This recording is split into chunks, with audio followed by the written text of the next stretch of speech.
principales dificultades de nuestra municipalidad y todas las municipalidades provinciales, distritales a nivel de la región y de la misma región es el recorte presupuestal. El día de ayer hemos tenido una reunión con el gobernador regional y más de 78 alcaldes reunidos porque hay un recorte en las municipalidades de un promedio del 24% en el presupuesto inicial de apertura.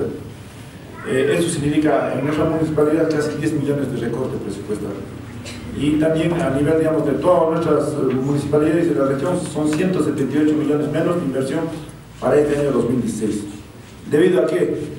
Ha disminuido el costo del canon gasífero, el costo del mineral y las regalías han disminuido. Entonces, irónico es que más bien al bajar los montos a nuestra región, en cambio los ministerios están incrementando sus montos. O sea, es raro, ¿no? O sea, que acá bajen, pero en realidad no bajen. Entonces, debido a eso, que los alcaldes están haciendo un pronunciamiento con la finalidad de que se sinceren los ingresos del canon gasífero y de los minerales, que nos hagan un informe de economía y finanzas para que nos den el 50% que corresponde a la región Cusco. Eso se está trabajándose porque parece que nos están dando el papelito, como se dice, no con la información completa, ¿no? Entonces, eso se está pidiendo. El otro aspecto importante es que estamos logrando gestiones bastante importantes. Por ejemplo, PROCOES, que es un convenio que hemos firmado el año pasado para poder intervenir la comunidad de Chihuahua y la comunidad de Jerca. Son casi algo de 10 anexos comunales que van a tener el sistema de saneamiento básico.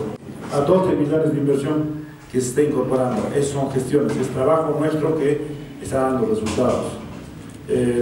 También tenemos gestiones importantes como la red número 4 de asfalto bicapa, que también ya se está trabajando.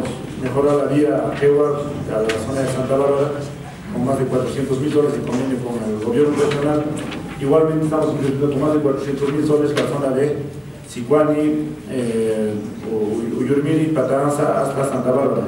También se está poniendo en conformación esa vía de bastante importancia, abandonada casi 14 años. Entonces son varias acciones que estamos tocando y ojalá que la red número 4, que puede incorporar cerca de 180 millones de inversión en asfalto bicapa, el gobierno nacional lo está elaborando ya el expediente a nivel de factibilidad, se pueda invertir en esta zona para interconectar siempre esa vía que tanto hemos soñado hacia la zona de Santa Bárbara, hacia la zona de Jordán y Berechea, hacia la transoceánica de Puno. Entonces son obras que estamos trabajando actualmente. Yo sé que hay muchas cosas que informar. En las audiencias públicas siempre son los días miércoles, pero también tenemos una audiencia pública que se llama rendición de cuentas.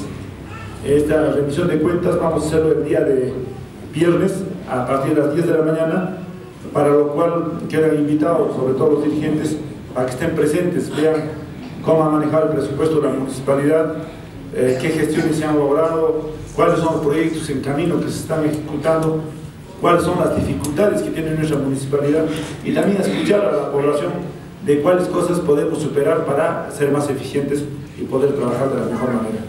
Yo sé que en nuestra sociedad, nuestros igualeños, nuestros canchinos están apostando por este cambio de gobierno, pero también no todo es de color de rosa, siempre va a haber esa minoría o esa posición de oponerse por oponerse sin proponer propuesta, pero para eso estamos, para seguir adelante, porque es parte de la democracia. No todos van a estar contentos con la gestión, pero sí vamos a tratar de lograr que esos presupuestos que manejamos puedan beneficiar en favor de nuestros ciudadanos de la provincia de Cádiz.